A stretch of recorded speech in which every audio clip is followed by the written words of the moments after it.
ಮಂಗಳೂರಿನ ಹೃದಯ ಭಾಗದಲ್ಲಿರುವ ಸರಕಾರಿ ವೆನ್ಲಾಕ್ ಆಸ್ಪತ್ರೆಯ ಆವರಣದಲ್ಲಿ ದಿನಂಪ್ರತಿ ಮಧ್ಯಾಹ್ನ ಊಟದ ಸಮಯದಲ್ಲಿ ಒಂದು ಅದ್ಭುತ ಸೇವಾ ಕಾರ್ಯವು ರೂಪುಗೊಳ್ಳುತ್ತದೆ.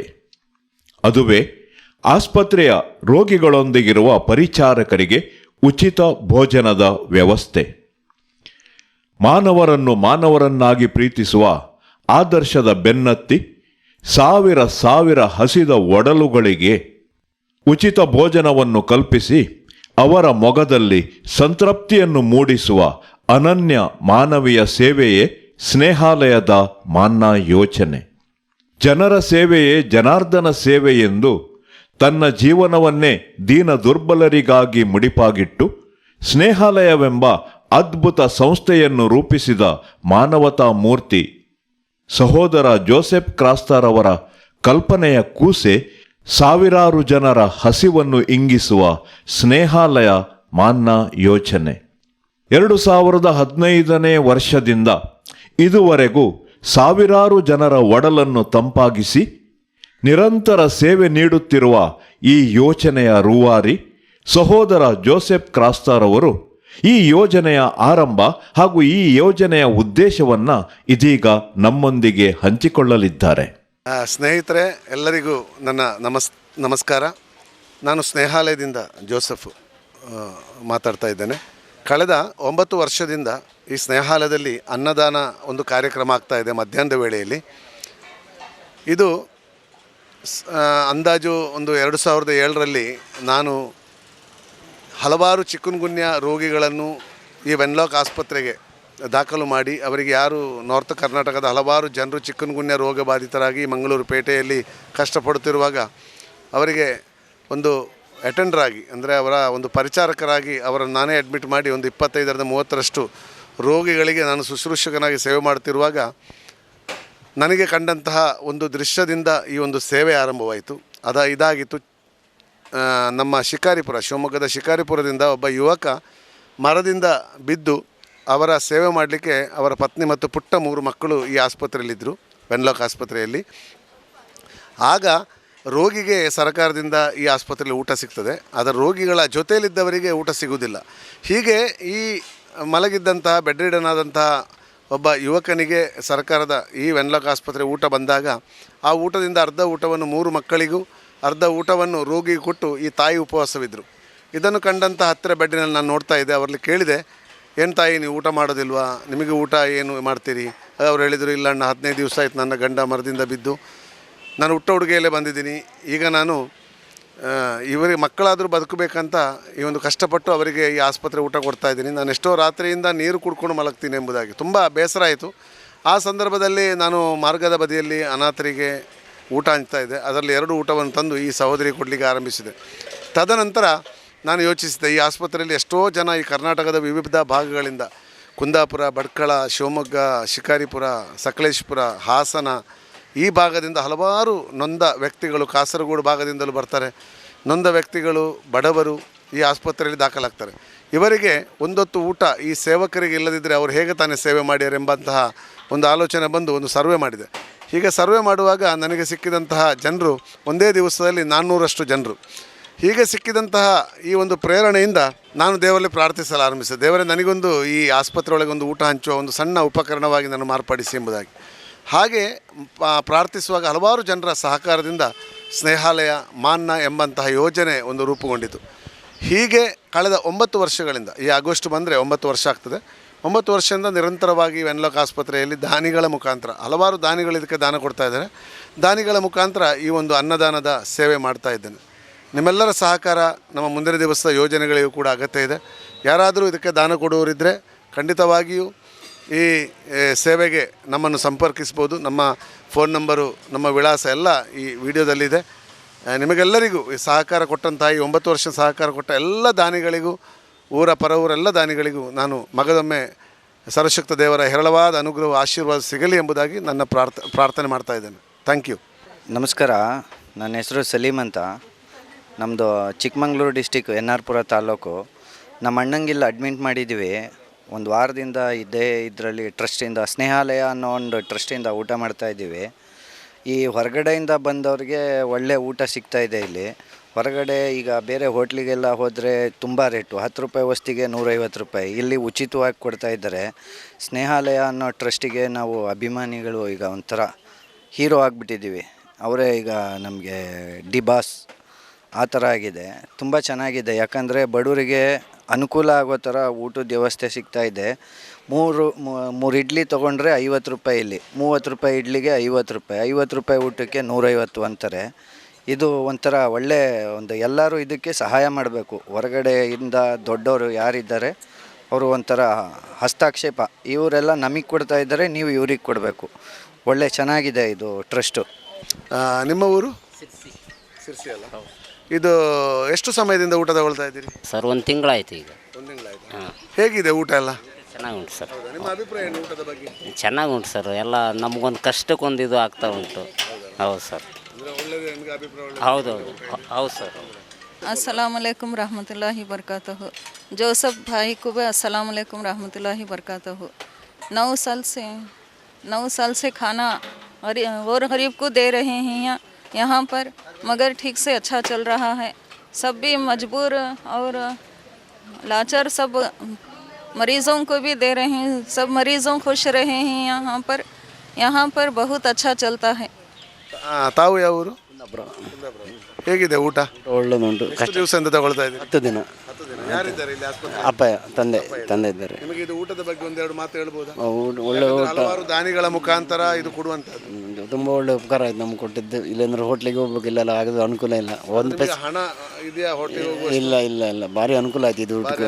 ಹೌದು. ನನ್ನ ಹೆಸರು ಅಣ್ಣಪ್ಪ ಅಂತ ಹೇಳ್ಬಿಟ್ಟು ದಾವಣಗೆರೆ ಡಿಸ್ಟಿಕ್ಕು ನ್ಯಾಮತಿ ತಾಲೂಕಿಂದ ಬಂದಿರೋದು. ನಮ್ಮ ಅಪ್ಪನಿಗೆ ಗ್ಯಾಂಗ್ರೀನ್ ಆಗಿತ್ತು, ಕಾಲು ಕಟ್ ಮಾಡಬೇಕು ಅಂತ ಹೇಳಿದ್ರು. ಇಲ್ಲಿ ಬಂದು ಅಡ್ಮಿಟ್ ಆದ್ವಿ.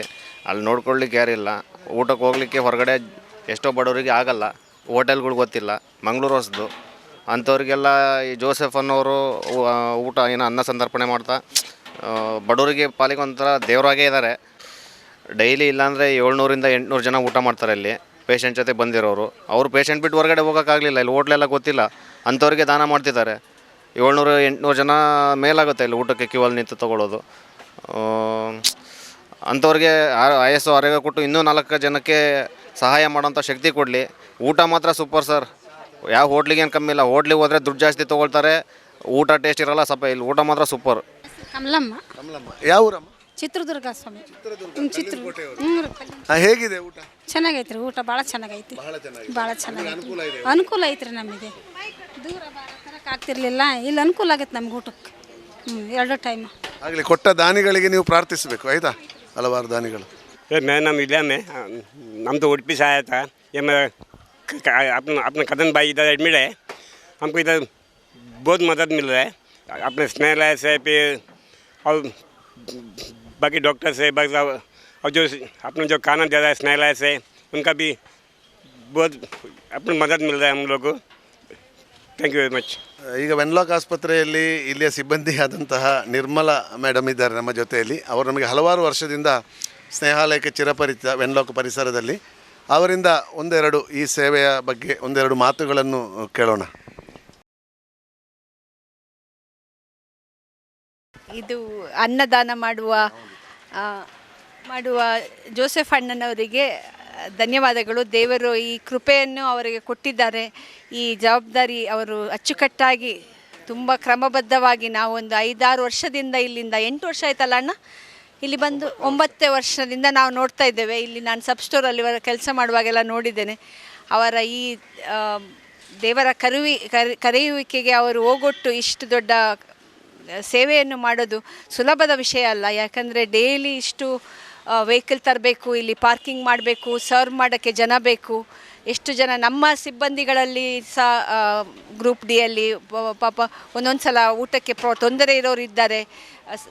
ಅವರಿಗೆಲ್ಲ ಇದು ಊಟ ಸರಬರಾಜು ಮಾಡ್ತಾರೆ. ಅದಕ್ಕೆ ಧನ್ಯವಾದಗಳ ಹೇಳುತ್ತಾ, ನಾವು ಸಹ ಅವ್ರನ್ನ ನೋಡಿ ಅಷ್ಟೇ ಅಲ್ಲ, ಅವ್ರನ್ನ ನೋಡಿ ನಮಗೆ ಸಹ ಸ್ಫೂರ್ತಿ ಆಗ್ತದೆ. ನಾವು ಸಹ ಸಣ್ಣದಾಗಿ ನಮ್ಮದು ಸಣ್ಣ ಸಮಯದಲ್ಲಿ ನಾವು ಸೇವೆ ಮಾಡಬೇಕು, ಏನಾದ್ರು ಮಾಡಬೇಕು ಅಂತ ಆಸೆ ಆಗ್ತದೆ. ಅದಕ್ಕೆ ನಾನು ದೇವರಿಗೆ ಥ್ಯಾಂಕ್ಸ್ ಹೇಳ್ತೇನೆ.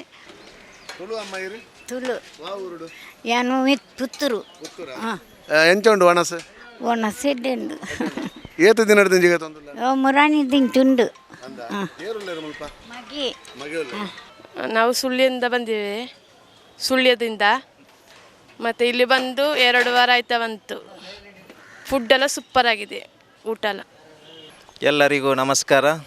ನಮ್ಮ ಈ ಸ್ನೇಹಾಲಯದ ಮನ್ನಾ ಯೋಜನೆಯಡಿ ಈ ವೆನ್ಲಾಕ್ ಆಸ್ಪತ್ರೆಯ ವಠಾರದಲ್ಲಿ ನಾವು ಕೊಡುವಂಥ ಊಟದ ಯೋಜನೆಯ ವಾಹನದ ಚಾಲಕನಾಗಿ ಇವರು ಇಲ್ಲಿಯ ಈ ಪೇಷೆಂಟಿನ ಸಹವರ್ತಿಗಳಿಗೆ ಕೂಪನ್ ಬೆಳಗ್ಗಿನಿಂದ ಕೂಪನನ್ನು ವಿತರಣೆ ಮಾಡುತ್ತಾರೆ. ಅದ ನಂತರ ಮಧ್ಯಾಹ್ನ 12 ಗಂಟೆಗೆ ನಾವು ಇಲ್ಲಿ ಮಧ್ಯಾಹ್ನದ ಬಿಸಿ ಊಟವನ್ನು ಇಲ್ಲಿಂದ ಪ್ರಾರಂಭಿಸ್ತೇವೆ. ಸ್ನೇಹಾಲಯದ ಜೋಸೆಫ್ ಕ್ರಾಸ್ತ ಅವರು ಕಳೆದ 9 ವರ್ಷದಿಂದ ಈ ಯೋಜನೆಯನ್ನು ಆರಂಭಿಸಿದ್ದಾರೆ. ಈವರೆಗೂ ನಿರಂತರವಾಗಿ ಮಧ್ಯಾಹ್ನ 12 ಗಂಟೆಯಿಂದ 1:30 ಗಂಟೆಯವರೆಗೆ ಮಧ್ಯಾಹ್ನದ ಇಲ್ಲಿ ನಿರಂತರವಾಗಿ ನಾವು ಈ ಊಟದ ಸೇವೆಯನ್ನು ಮಾಡ್ತಾ ಇದ್ದೇವೆ. ತುಂಬ ಸಂತೋಷದಿಂದ ಇಲ್ಲಿ ಬರುವ ಈ ರೋಗಿಗಳ ಸಹವರ್ತಿಗಳು ಅದನ್ನು ಸ್ವೀಕರಿಸ್ತಾರೆ. ರೋಗಿಗಳಿಗೆ ಇಲ್ಲಿಯ ವೆನ್ಲಾಕಿನ ಸರ್ಕಾರದಿಂದ ಊಟ ಬರ್ತದೆ. ಅದರ ಜೊತೆಯಲ್ಲಿ ಇರುವವರಿಗೆ ನಮ್ಮ ಸ್ನೇಹಾಲಯವು ಈ ಊಟವನ್ನು ಕೊಡ್ತದೆ. ತುಂಬ ಸಂತೋಷದಿಂದ ಅವರು ಸ್ವೀಕರಿಸ್ತಾರೆ. ನಾವು ಇವತ್ತು 12 ಗಂಟೆಗೆ ಸ್ಟಾರ್ಟ್ ಮಾಡೋದಾದರೆ 11:30ಗೆ ಬಂದು ಇಲ್ಲಿ ಎಲ್ಲರೂ ಲೈನಲ್ಲಿ ಸರತಿ ಸಾಲಲ್ಲಿ ನಿಂತು ಪ್ಲೇಟ್ ತಗೊಂಡು ಬಂದು ನಿಂತಾರೆ. ತುಂಬ ಸಂತೋಷದಿಂದ ಅವರು ಸ್ವೀಕರಿಸ್ತಾರೆ. ದೇವರಿಗೆ ಕೃತಜ್ಞತೆಯನ್ನು ಸಲ್ಲಿಸ್ತೇನೆ. ನಾನು ಈ ವಾಹನದಲ್ಲಿ ಕಳೆದ 2.5 ವರ್ಷದಿಂದ ನಾನು ಈ ಸೇವೆಯನ್ನು ಮಾಡಲಿಕ್ಕೆ ತುಂಬ ಸಂತೋಷ ಆಗ್ತಿದೆ. ಈ ಸೇವೆಯು ಭಾಳಷ್ಟು ದಾನಿಗಳಿಂದ ಕೊಡ್ತಾರೆ. ಮತ್ತು ಇಲ್ಲಿ ಪೇಷೆಂಟ್ನ ಜೊತೆ ಊಟ ಸ್ವೀಕರಿಸಿದ ತದನಂತರ ಅವರು ನಮಗೆ ಧನ್ಯವಾದಗಳನ್ನು ಡಿಸ್ಚಾರ್ಜ್ ಹೋಗುವ ಸಂದರ್ಭದಲ್ಲಿ ಧನ್ಯವಾದಗಳನ್ನು ನಮಗೆ ಹೇಳ್ತಾರೆ. ತುಂಬ ಸಂತೋಷ ಆಯಿತು ನಿಮ್ಮಿಂದಾಗಿ ಈ ಒಂದು ಊಟದ ಯೋಜನೆಯಿಂದ ನಮಗೆ ತುಂಬ ಉಪಕಾರವಾಗಿದೆ ಅಂತ ಹೇಳ್ತಾರೆ. ಕೆಲವರು ತಮ್ಮ ಊರಿಗೆ ಹೋದ ಮೇಲೆ ಅಲ್ಲಿಂದ ತರಕಾರಿಗಳನ್ನು ಇಲ್ಲಿ ಕಳಿಸಿಕೊಟ್ಟದ್ದು ಉಂಟು. ನಮಗೆ ತುಂಬ ಸಂತೋಷ ಆಗ್ತದೆ. ಕಳೆದ 2-3 ಸರ್ತಿ ಅವರು ತರಕಾರಿಗಳನ್ನು ಕೊಟ್ಟಿದ್ದಾರೆ ನಮಗೆ. ಹಾಗೆ ಈ ಯೋಜನೆಗೆ ಸಹಕಾರ ನೀಡುವ ಎಲ್ಲ ದಾನಿಗಳಿಗೂ ನಾನು ಕೃತಜ್ಞತೆಯನ್ನು ಸಲ್ಲಿಸುತ್ತೇನೆ. ಮತ್ತು ಜೋಸೆಫ್ ಕ್ರಾಸ್ತ ಅವರು ಇಲ್ಲಿ ಅಷ್ಟೇ ಅಲ್ಲ, ಅಲ್ಲಿ ಸ್ನೇಹಾಲಯದಲ್ಲಿ ಸಾಧಾರಣ ಒಂದು 300 ಜನ ಈ ಮೆಸ್ಗಳ ಜೊತೆಗೆ ಸಾಧಾರಣ ಒಂದು 60 ಜನ ಸಿಬ್ಬಂದಿಗಳೊಂದಿಗೆ ಈ ಸೇವೆಯನ್ನು ಕಳೆದ 13-14 ವರ್ಷಗಳಿಂದ ನಿರಂತರವಾಗಿ ನೀಡ್ತಾರೆ. ನನಗೆ ಈ ಸೇವೆ ಮಾಡಲು ತುಂಬ ಸಂತೋಷವಾಗ್ತದೆ. ದೇವರು ನನಗೆ ಈ ಒಂದು ಅವಕಾಶ ಮಾಡಿಕೊಟ್ಟಿದ್ದಕ್ಕಾಗಿ ನಾನು ದೇವರಿಗೆ ಕೃತಜ್ಞತೆಯನ್ನು ಸಲ್ಲಿಸುತ್ತೇನೆ. ಧನ್ಯವಾದಗಳು. ಜೊತೆಗೆ ನಮ್ಮ ರಾಜಣ್ಣವರಿದ್ದಾರೆ, ಇಲ್ಲಿ ಅವರು ನಿಲ್ತಾರೆ. ಮಧ್ಯಾಹ್ನ ಇಲ್ಲಿ ವಾಲ್ಟ್ ಆಗ್ತಾರೆ. ಬೆಳಗಿನಿಂದ ಕೂಪನ್ಗಳನ್ನೆಲ್ಲ ವಾರ್ಡಿಗೆ ಹೋಗಿ ಕೊಡ್ತಾರೆ. ತದನಂತರ ಮಧ್ಯಾಹ್ನ 12 ಗಂಟೆಗೆ ಇಲ್ಲಿಗೆ ಬಡಿಸಲಿಕ್ಕೆ ಅವರು ಬರ್ತಾರೆ. ಎಲ್ಲರಿಗೂ ಬಡಿಸಿ ಆದಮೇಲೆ ತುಂಬ ಸಂತೋಷದಿಂದ ಈ ಸೇವೆಯನ್ನು ಮಾಡ್ತೇವೆ. ಎಲ್ಲರಿಗೂ ಧನ್ಯವಾದಗಳು. 22 ದಿವಸದಿಂದನೂ ಊಟ ತಗೊಳ್ತಾ ಇದ್ದೆ, ಪರವಾಗಿಲ್ಲ, ಚೆನ್ನಾಗಿದೆ. ಅದೇ ಹೋಟ್ಲಲ್ಲಿ ತಾಳ್ತೀವಿ ಅಂದ್ರೂ 20 ದಿವಸಕ್ಕೆ 2,000 ರೂಪಾಯಿ ಹೋಗೋದು. ಇದರಿಂದ ಒಂದು ಅನುಕೂಲ ಆಗಿದೆ, ಬಡವರಿಗೆ ಒಂದು ಅನುಕೂಲ ಆಗಿದೆ. ದೇವರು ಇಲ್ಲಿ ಯಾರು ದಾನ ಮಾಡ್ತಿದ್ದಾರೋ ಅವರಿಗೆಲ್ಲ ದೇವ್ರು ಚೆನ್ನಾಗಿರಲಿ. ಅವರಿಗೋಸ್ಕರ ಪ್ರಾರ್ಥಿಸಿ, ಆಯಿತಾ? ನಮಸ್ಕಾರ. ನಾನಿಲ್ಲಿ ಒಂದು 4-5 ವರ್ಷದಿಂದ ಸೇವೆ ಮಾಡ್ತಾಯಿದ್ದೇನೆ. ತುಂಬ ಸಂತೋಷವಾಗ್ತದೆ. ಬ್ರದರ್ ಭಾರಿ ಸಂಸ್ಥೆಗೆ ಭಾಳ ಕಷ್ಟಪಡ್ತಾರೆ. ಹಲವು ಇಲ್ಲಿನ ರೋಗಿಗಳ ಒಟ್ಟಿಗಿರುವವರಿಗೆ ಅನ್ನದಾನ ಮಾಡ್ತಾ ಇರ್ತಾರೆ. ಜನ ಬೆದ್ರ ಅಂದಂದು ವನಸೆಡ್ಡಿ ಉಂಟು ಸರ್. ಏತು ದಿನ ಜಿಗೆ ತೊಂದುಲ್ಲಾರೆ ಯಾನು ಇನ್ನು ಹೊರಮನೆ ದಿನ ಅಂದಂದು ಅಮ್ಮೇರು ಅಂದಂದು ಅರೆಗೊಂಜಿ ಮುರಳಿ ಸಡನ್ನ ಬೂರ್ದು ಕಾರ್ ಏನು ಎರಡು ಜನ ಉಂಟು ಎಂಗ ತೆರಪರ ವನಸ ಬಾರಿ ಅಡ್ಡಿ ಉಂಟು ಸರ್. ಎಂಗಳಿಗೆ ಬಡೋದ ಬೇಗ ಒನರ್ಲ ಮಧ್ಯಾಹ್ನ ಅಂದಂದು. ಇದು ನಾನು ನಿಮ್ಮ ಹತ್ರ ವಿನಯದಿಂದ ವಿನಂತಿಸುವುದೇನೆಂದರೆ, ಇಲ್ಲಿ ಜೋಸೆಫ್ ಅಣ್ಣನವರು ಈ ಸ್ನೇಹಾಲಯದವರು ಈ ಹಮ್ಮಿಕೊಂಡ ಈ ಊಟದ ಇದು ಸರಬರಾಜು ಮಾಡೋದು ಎವ್ರಿ ಡೇ ಮಾಡುವಾಗ ಅವರಿಗೆ 8,000 ರಿಂದ 10,000 ರೂಪಾಯಿ ಬೇಕಾಗ್ತದೆ. ಅದು ಇಲ್ಲಿ ಎಲ್ಲರೂ ಬರೋದು ಊಟಕ್ಕೆ ತೊಂದರೆ ಇರೋರು, ಬೇರೆ ಬೇರೆ ಕರ್ನಾಟಕದ ಸಣ್ಣ ಸಣ್ಣ ಪ್ರದೇಶಗಳಿಂದ ಬಂದವರು, ಹಣದ ತೊಂದರೆ ಇರೋರು ಎಲ್ಲ ಬಂದಿರ್ತಾರೆ ಇಲ್ಲಿ. ಪಾಪ ಅವ್ರಿಗೆ ಟ್ರಾವೆಲಿಂಗಲ್ಲಿ ದುಡ್ಡಿರೋದಿಲ್ಲ, ಊಟಕ್ಕೆ ದುಡ್ಡಿರೋದಿಲ್ಲ. ದಯಮಾಡಿ ಎಲ್ಲರೂ ಇದನ್ನು ಕೇಳಿಸಿದವರು ಬರೀ ಕೇಳಿಸೋದು ಅಲ್ಲದೆ ಸ್ವಲ್ಪ ತಮ್ಮಿಂದಾದ ಒಂದು ಸಣ್ಣ ಸೇವೆಯನ್ನು, ಅದರಿಂದ ನಾವು ಹಣದ ಸಹಾಯ ಮತ್ತು ಮಾರಲ್ ಸಪೋರ್ಟ್ ಅಂಥದ್ದೆಲ್ಲ ನಾವು ಕೊಡ್ಬೋದು. ಅದರಿಂದ ಎಲ್ಲರಲ್ಲೂ ವಿನಂತಿಸುವುದೇನೆಂದರೆ ತಮ್ಮಿಂದ ಆದಷ್ಟು ಈ ಸ್ನೇಹಾಲಯಕ್ಕೆ ಕಾಂಟ್ರಿಬ್ಯೂಟ್ ಮಾಡಿ ಡೊನೇಷನ್ ಮುಖಾಂತರ ಎಷ್ಟೋ ಜನಕ್ಕೆ ಇದು ತುಂಬ ಒಳ್ಳೆಯದಾಗ್ತದೆ. ಇಲ್ಲಿ ನಾವು ಡೈಲಿ ನೋಡ್ತೇವೆ ಈ ಎಕ್ಸ್ಪೀರಿಯನ್ಸ್. ಮತ್ತು ಪೇಷಂಟ್ ಪಾರ್ಟಿಯವರಿಗೆ ಪಾಪ ಅವರಿಗೆ ಎಕ್ಸ್ಟ್ರಾ ಹಣ ಕೊಡಲಿಕ್ಕೆ ಹಣ ಇರೋದಿಲ್ಲ. ಇಲ್ಲಿ ಆದಷ್ಟು ಸರ್ಕಾರದಿಂದ ಎಲ್ಲ ಫ್ರೀ ಆದರೂ ಮತ್ತೆ ಸಾಲುವುದಿಲ್ಲ ಅವರಿಗೆ ಡೇ ಟು ಡೇ ಊಟಕ್ಕೆಲ್ಲ. ದಯಮಾಡಿ ಎಲ್ಲರೂ ಕಾಂಟ್ರಿಬ್ಯೂಟ್ ಮಾಡಬೇಕಾಗಿ ತಮ್ಮಲ್ಲಿ ವಿನಂತಿಸ್ತೇನೆ. ಆತ್ಮೀಯ ವೀಕ್ಷಕರೇ, 2015ನೇ ವರ್ಷದಿಂದ ಆರಂಭಗೊಂಡ ಈ ಸೇವಾ ಕಾರ್ಯವು ಶ್ರೀ ದೇವರ ಅನುಗ್ರಹ ಹಾಗೂ ಉದಾರ ಮನಸ್ಸಿನ ದಾನಿಗಳ ಸಹಕಾರದಿಂದ ಇದುವರೆಗೂ ನಿರಂತರವಾಗಿ ನಡೆದು ಬಂದಿದೆ.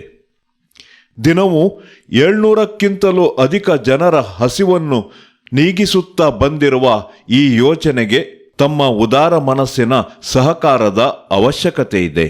ಈ ಪುಣ್ಯ ಕಾರ್ಯವು ಮುಂದುವರಿಯಲು ತಮ್ಮಂತಹ ಉದಾರ ದಾನಿಗಳು ಮುಂದೆ ಬಂದು ತಮ್ಮ ಕುಟುಂಬಗಳಲ್ಲಿನ ಮದುವೆ, ಜನ್ಮ ದಿನಾಚರಣೆ, ವಾರ್ಷಿಕ ಸಂಭ್ರಮಗಳು ಹಾಗೂ ಆತ್ಮೀಯರ ಸ್ಮರಣಾ ಸಂದರ್ಭಗಳಲ್ಲಿ ತಮ್ಮ ಕೈಲಾದಷ್ಟು ನೆರವು ನೀಡಿ ಈ ಯೋಜನೆಯನ್ನು ಪ್ರೋತ್ಸಾಹಿಸಲು ವಿನಂತಿಸಿಕೊಳ್ಳುತ್ತೇವೆ. ಈ ಪುಣ್ಯ ಕಾರ್ಯದಲ್ಲಿ ಸಹಭಾಗಿಗಳಾಗಿ ಬೆಂಬಲಿಸುವ ತಮ್ಮನ್ನು ಶ್ರೀದೇವರು ಆಯುರಾರೋಗ್ಯ ಭಾಗ್ಯವನ್ನು ನೀಡಿ ಹರಸಲಿ ಹಾಗೂ ತಮ್ಮ ಕುಟುಂಬವನ್ನು ಆಶೀರ್ವದಿಸಲಿ ಎಂದು ಹಾರೈಸುತ್ತೇವೆ. ಧನ್ಯವಾದಗಳು.